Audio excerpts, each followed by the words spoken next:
Good morning. Ano po natin? Tayo. Ito pagka yung matagal akong nakatayo na sinuto ako, sumasakit yung pigi ko dito. Pag matagal kayo nagluluto, sumasakit yung pigi mo. Nadulas ka ba before? May mga ganyang instances ka ba? Nadulas ka ba sa banyo? Sa mga hagdan-hagdan nyo? Nasaltak pa yung puwet mo? Ano, Hindi nagbuhat ka ba ng mabigat? May anong... Hindi Basta yan kasi... Kasi matagal na ito eh. Okay. Hindi mo na maalala kung anong pinagmulan, no? Gano'n nakatagal? Oh, hindi lang siguro mga 10 taon. Kaya paulit-ulit lang, hindi lang ano. Okay. Hindi, sige. Yung mga ganyan, 10 taon talagang hindi mo na maaalala. Siyempre, kahit ako eh. Yung 20 ano ngayon, 2025, yung 2005. Ay, medyo ligaw na, 2015. Medyo hindi ko rin maalala kung ano nangyari. Pero magkaganon pa man, wala kang mga opera Wala. before. Wala. Okay. Sakit sa puso, ganyan. Wala naman. Okay, good. Sige. Yan, i-reset mo Meron. yan. Meron lang akong ano, pag Alin? ako'y nag-treadmill. Treadmill. Oo. Oo. Minsan parang masakit dito, umakit patungo dito. Nahihirapan kang huminga. Hindi naman. Paano masakit dito sa dibdib? Paano? Parang ano lang siya, yung... Bumibigat, parang gano'n, ano? Oo. Yung eksaktong word kayo, baka... Minsan parang ibang parang hihingalin ka na... Basta yung parang hindi normal na ano yung kasi alam naman natin pag napapagod eh. Oo. Okay na. Pero sa'yo, parang humihigpit ng ano, tapos may nagrarajit dito. Oo, umakit patungo dito, nararamdaman ko. Parang Kailan ka huling nag-treadmill? O pag nag-treadmill ka? Pag nag-treadmill ako ng... Pero kailan ka ba nag-treadmill? Nung pang next week. Basta Next naka... week, Oo, next week. basta naka... Ano ako... 2 minutes. 2 minutes lang, sandali lang yun. Oo. Pero pag naglalakad siya, hindi. Paglakad lang. Naglalakad siya Mas sa- malay yung latak. Hindi, baka bitin ka lang sa tubig. Baka bitin ka lang sa tubig. Kulang sa tubig. Baka kulang ka lang sa tubig. Kaya parang ang bilis mo mapuhin. Pero ang gagawin mo, di ba, okay naman sa walking. Mm. Ngayon, 2 minutes, sira ka na, di ba? 2 minutes, sira ka na. Ang gawin mo, yung walking mo, doblehin mo. Mag 4 minutes ka pataas walking, kailangan pawisan ka. Ng 3 araw, subukan mo lang. 3 araw sunod-sunod papawis. Pagka tapos, walking, ngayon mag-cardio ka. Yung sinasabi mo treadmill, subukan mo ulit yun ng 2 minutes. Tingnan mo kung tising pa rin. I-reset ko yung katawan mo. Para lang maano natin. Kasi, kung ititrace pa natin yung 10 taon, kung ano-ano yung mga nararamdaman mo noon before, hindi na natin ano yun eh. Gagawin ko lang dyan, i-reset kita tapos sundin mo lang to. Hindi mo kailangan magtatakbo, walking lang. Doblehin mo lang yung 2 minutes. Walking lang, balik-balik ka lang muna sa tapat na ng bahay nyo. Pag pinawisan ka, ang pinakamahalaga, basta pinawisan ka na, okay na yun bukas naman. Okay? Meron time na ano, yung bagong kain ako, naglakad ako, nag-fishing ako. Gumagabog yung dibdib ko. Basta yung bagong Nagpapalpitate ka. Oo. Okay, sige.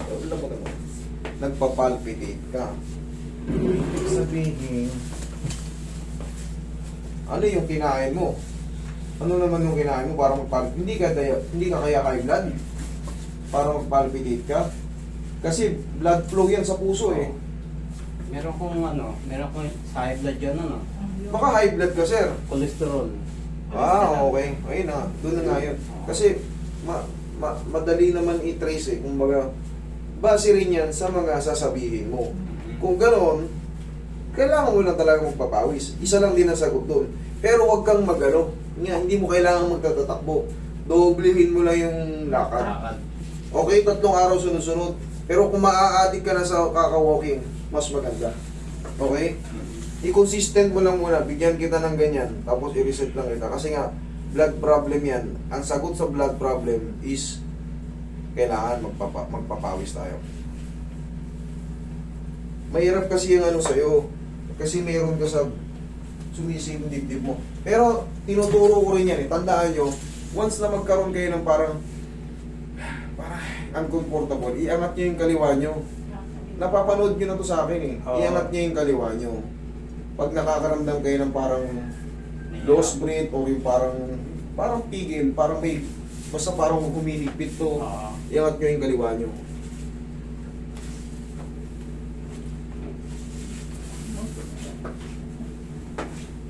Sige sir, kubarin mo yung shoes mo, tapos tayo ka.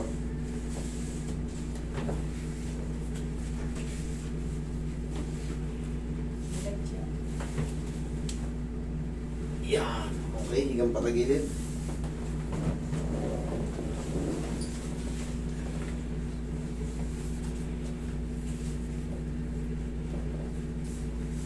Relax na. Kabilang side.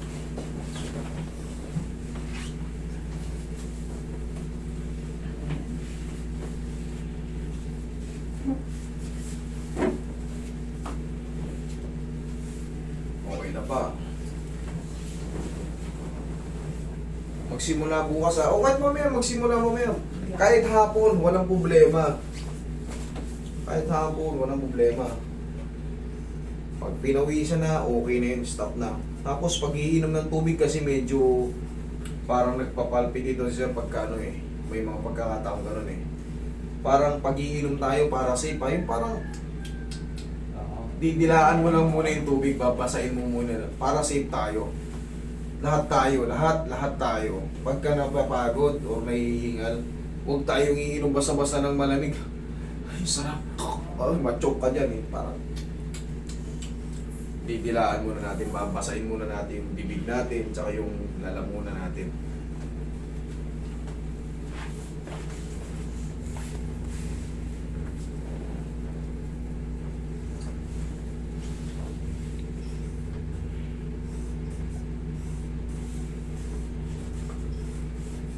Yun.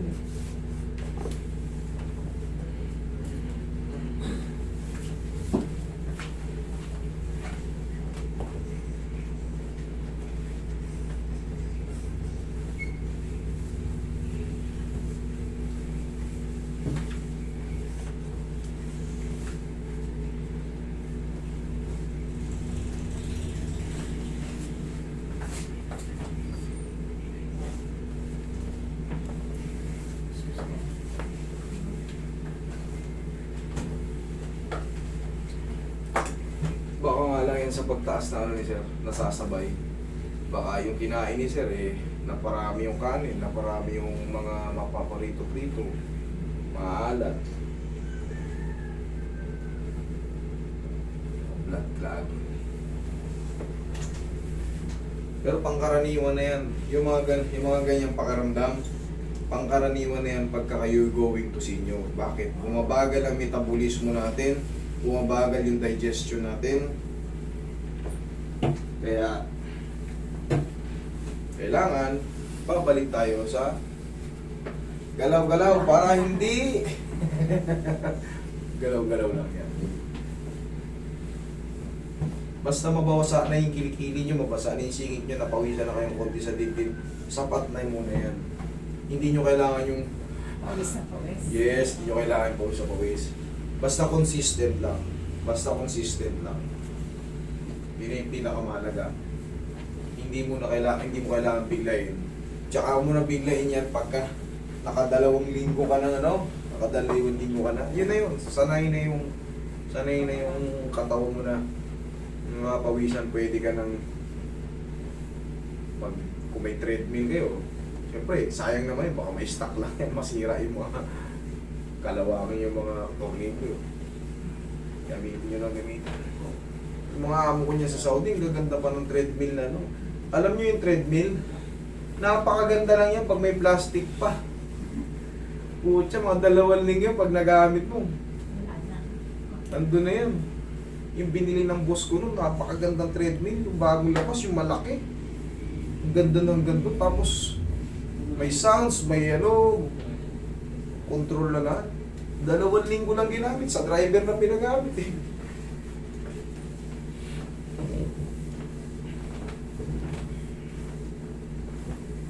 Tsaka hindi basta-basta yung gilid niya, makapal. Mamahalin talaga. Wala. Kailangan yan, huwag nyo aalisin yung plastic para manatiling bago. Pag naalis na lahat ng plastic niya, wala na.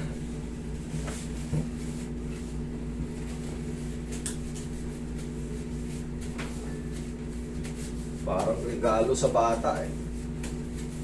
Excited yung bata pag nakabalot pa. Pag nabuksan na.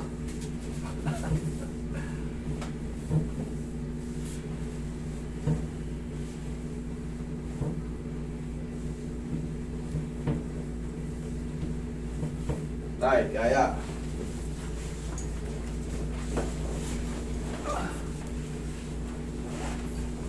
Tuloy niyo ba yung tuwad niya? Okay po.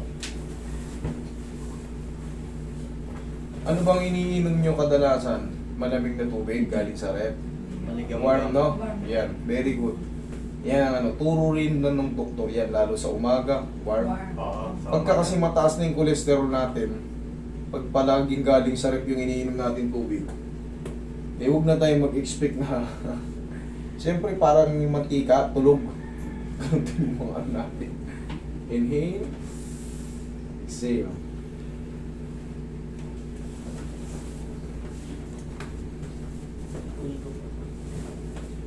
Sabi nga ng doktor, kahit wala kayong maintenance pag mga ganyan ang sakit nyo, consistent ano lang, consistent papawis. Diyan ka ba Meron, meron pa ako dito ng ano, pag Sige. umakit ako ng agad, Parang may naiipit? oo, Sige. na nakaupo ako na Sumasakit. Malihin ko lang yung dibdib nyo kasi si tatay nagkakaroon din pala ng ano eh. Kailangan yan mapaluwag. Isa kasi ito sa pinakamahalaga eh. Pag ang breathing na yung binawi sa atin, wala na. Kahit nahihilo-hilo pa okay lang eh. Pero pag breathing kagad, tinapos na kagad. Tinapos na tayo. Pinakamahalaga to. Bali wala yung mga sakit-sakit ng paa eh. Kasi nakakahinga ka na maayos. Pero ito, pag pumalya, wala na. Ilang segundo ka lang hindi makahinga. Magpapanik ka na nun. Pag nagpanik ka, magbabago yung takbo ng puso mo. Kakabahan ka, magpapalpitit ka. Lalo ka nang nagkandalit-chinitye.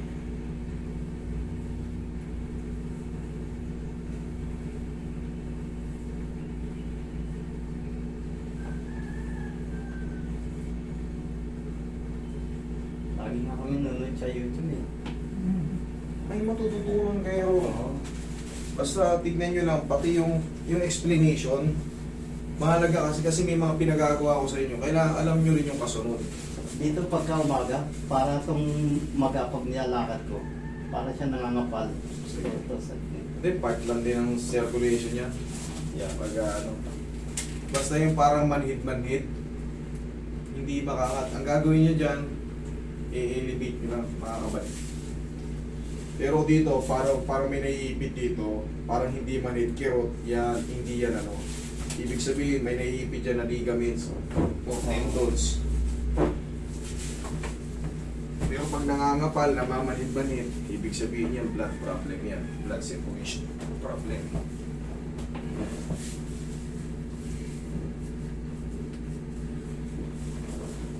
One more.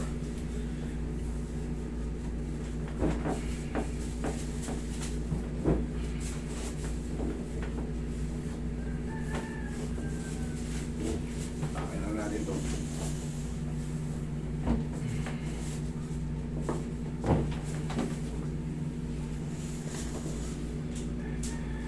O yan, reset ng tawag dyan tayo. Para hinga kang malalim, angat mo yung kaliwa mo. Iganon mo. Yan. Sobrang luwag o may naiipit? Maluwag. Maluwag. Okay, kahit sa ano, kahit nakaupo kayo, kaliwa. Kaliwa. Kailangan na isasagad nyo yan. Pero pag hapit, eh syempre hindi po pwede. Ibig sabihin may problem. Kailangan talaga may gawin dyan.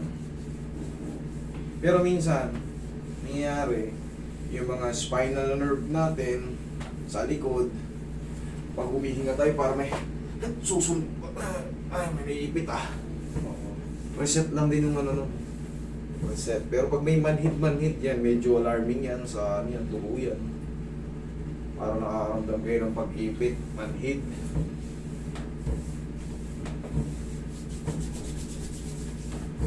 Tay, sige, testing. Upo kayo.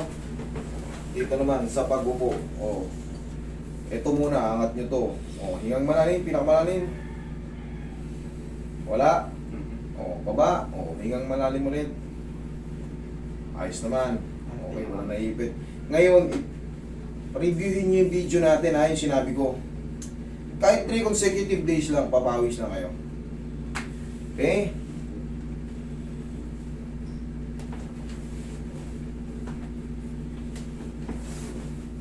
Check nyo ngayon pati yung paa nyo. Ipitin nyo.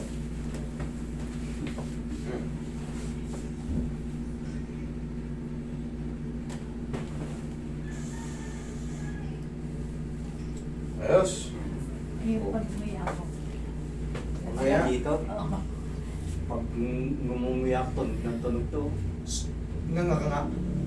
Sara. Masakit? Wala. Hindi naman, basta... Ganun ka? May masakit? Wala. Wala yan. Tunog. Nothing to worry. Oo.